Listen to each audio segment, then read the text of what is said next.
በአማራ ክልል የተለያዩ አካባቢዎች የፋኖ ታጣቂዎች ጥለውታል በተባለ ክልከላ የተነሳ አርሶ አደሮቹ ማዳበሪያ መውሰድ እንዳልቻሉ በተለያዩ ወረዳዎች ካነጋገርናቸው አርሶ አደሮች ሰምተናል።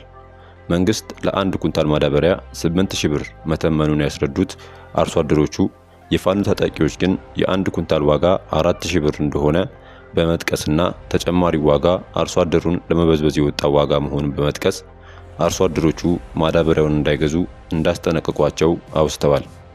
መንግስት በአንጻሩ አርሶ አደሮቹ ማዳበሪያውን እንዲረከቡ በማሰባሰብ ላይ እንደሆነ ታውቋል። በሰሜን ጎጃም ዞን ሰሜን ሜጫ ወረዳ ባቻማ በተባለች የገጠር ቀበሌ የማዳበሪያ ገንዘብ ሰብስቦ ሊያስገባ የነበረ አንድ የአርሶ አደሮች ተወካይ ከቀናት በፊት በታጣቂዎች እንደተገደለ አርሶ አደሮቹ ተናግረዋል።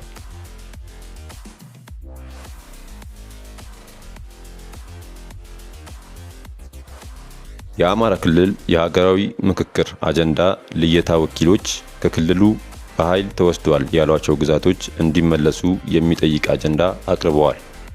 ተወካዮቹ የማንነትና የወሰን አከላለልን፣ የህግ መንግስት ማሻሻያን፣ የብሔራዊ ሰንደቅ ዓላማና የአዲስ አበባ የባለቤትነት የሚመለከቱ አጀንዳዎችንም ለሀገራዊ ምክክር ኮሚሽኑ አስረክበዋል። ተወካዮቹ በኃይል ወደ ትግራይ ተወስደው ተካለዋል ያሏቸው ወልቃይትን፣ እስቴት ሁመራን፣ ጠገዴን፣ ኮረምን፣ አላማጣንና ራያን ሲሆን ሞን በቤኒሻንጉል ጉሙዝ ክልል ስር ተካሏል ያሏቸው ደግሞ መተከልና ፓዊ ናቸው። በሰሜን ሸዋ ዞን የሚገኘው ዳራ ወረዳም ወደ ኦሮሚያ ክልል በኃይል ተካሏል ብለዋል። የብሔሮችና ብሔረሰቦች የመገንጠል መብት እንዲሰረዝ፣ የሀገሪቱ ሰንደቅ ዓላማ ላይ የተቀመጠው የኮከብ ምልክት እንዲወጣ፣ የክልሎች ባንዲራ እንዲቀርና የፌዴሬሽኑ አወቃቀር የህዝቦችን መልክዓ ምድራዊ አቀማመጥ መሰረት ያደረገ እንዲሆንና የአዲስ አበባን የባለቤትነት ጥያቄ የሚመለከቱ አጀንዳዎችንም ቀርበዋል። የብሔራዊ ደህንነት ምክር ቤት የኢትዮጵያን የባህር በር የማግኘት መብት ለማስከበር ዲፕሎማሲያዊ፣ ህጋዊና ሰላማዊ መንገዶችን መሰረት አድርጎ የተጀመረው ስራ ይበልጥ ተጠናክሮ እንዲጓዝ እና ኢትዮጵያ በአፍሪካ ቀንድ ቀጠና ሁለንተናዊ ቁልፍ ሚና መጫወት እንድትችል የሚያስችል አቅጣጫ ማስቀመጡን ትላንት ባወጣው መግለጫ አስታውቋል። ምክር ቤቱ ሀገራዊ የሰላም ሁኔታዎች እየተሻሻሉ ሂደዋል በማለትም ግምገማውን አስቀምጧል። የግጭትና የጦርነት አስከፊነት የተረዳው ህዝብ ከግጭት ጠማቂዎች ጋር ላለመተባበር ያሳየውን ውሳኔና መንግስት ለሰላማዊ መፍትሄ ያለው የጸና አቋም ለሰላም ሁኔታዎች መሻሻል ምክንያቶች እንደሆኑም ምክር ቤቱ አውስቷል። ምክር ቤቱ ፍላጎታቸውን በኃይል ለማስፈጸም በዝርፊያ፣ እገታ እና ህገወጥ ንግድ ላይ ተሳትፈዋል ያላቸውን አካላት ላይ የህግ ማስከበር ስራውን እንደሚቀጥል ገልጧል። በሀገር ውስጥና በውጭ ከሚገኙ የኢትዮጵያ ጠላቶች ጋር በመተባበር የመንግስት ስራዎችን ያደናቅፋሉ፣ እንዲሁም በማህበራዊ መገናኛ ዘዴዎች የሐሰት ፕሮፓጋንዳ ያካሂዳሉ ባላቸው አካላት ላይ የህግ ማስከበር እርምጃ መውሰድ እንደሚቀጥል አስታውቋል።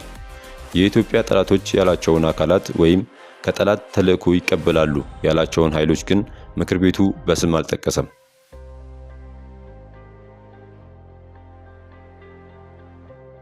ኦብነግ ጅግጅጋ ውስጥ የድርጅቱ ማዕከላዊ ኮሚቴ አባላት ነን በማለት የተሰበሰቡ አካላት መንግስት ያደራጃቸው ናቸው ሲል አጣጥሏል።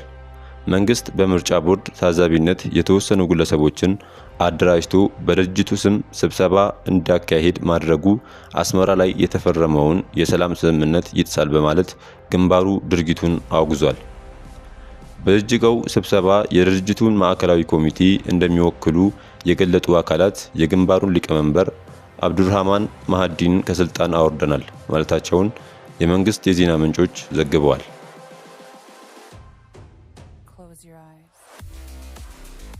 የትግራይ ጊዜያዊ አስተዳደር የኢትዮጵያ ፕሬስ ድርጅት የትግረኛ ቋንቋ ክፍል ጎንደርና ሁመራን የሚያገናኘው መንገድ ጥገና እየተካሄደለት ነው በሚለው ዘገባው ሁመራ በአማራ ክልል ስር እንደሚገኝ አድርጎ የተዛባ መረጃ አሰራጭቷል በማለት ወቅሷል። ጊዜያዊ አስተዳደሩ ዜናው ሆን ተብሎ የትግራይ ሉዓላዊ ግዛትን ለአማራ ክልል አሳልፎ የመስጠት ያለምና የህገ መንግስት ጥሰት የተፈጸመበት ነው በማለት ከሷል። የተቋሙ አዘጋገብ ተቀባይነት የሌለውና የፕሪቶሪያውን የግጭት ማቆም ስምምነት በቀጥታ የሚጻረር ነው ያለው ጊዜያዊ አስተዳደሩ ዘገባው በአስቸኳይ እንዲታረምና ስሜታዊና ተንኳሽ ያለውን ዘገባ በሰሩ አዘጋጆች ላይ እርምጃ እንዲወሰድ ጠይቋል። ፌዴራል መንግስቱም ህገ መንግስታዊ ጥሰቶችን በሚፈጽሙ አካላት ላይ ህጋዊ እርምጃ እንዲወስድ ጊዜያዊ አስተዳደሩ አሳስቧል። የአሜሪካው ዓለም አቀፍ የተራድኦ ድርጅት USAID ለዓለም ምግብ ፕሮግራም አቋርጦት የነበረውን የነፍስ አድን እርዳታ በድጋሚ ለመቀጠል ወስኗል። USAID የነፍስ አድን ድጋፍን እንደገና ለመቀጠል የወሰነው ውሳኔው ለረሃብና ለከባድ የምግብ እጥረት በተጋለጡ በሚሊዮኖች የሚቆጠሩ ሰዎች ላይ የተላለፈ የሞት ፍርድ ነው በማለት የዓለም ምግብ ፕሮግራም ከትናንትና ወዲያ ማስጠንቀቁን ተከትሎ ነው። ለአስቸኳይ የነፍስ አድን አሜሪካ ድርጅቱ የነፍስ አድን ፕሮግራሞችን እንደገና ከሚቀጥልባቸው ሀገራት መካከል ሶማሊያና ኒጀር ይገኙበታል። ተመልካቾቻችን ለዛሬ የያዝንላችሁን ርዕሰ ጉዳዮች እዚህ ላይ ቋጨን። ላይክ፣ ሼር እና ኮሜንት በማድረግ ለቻናላችን ድጋፋችሁን መግለጽ እንዳዘነጉ እያልን ከሌሎች መረጃዎች ጋር ደግመን እስክንገናኝ ቸር ያሰማን ስንል ተሰናበትን።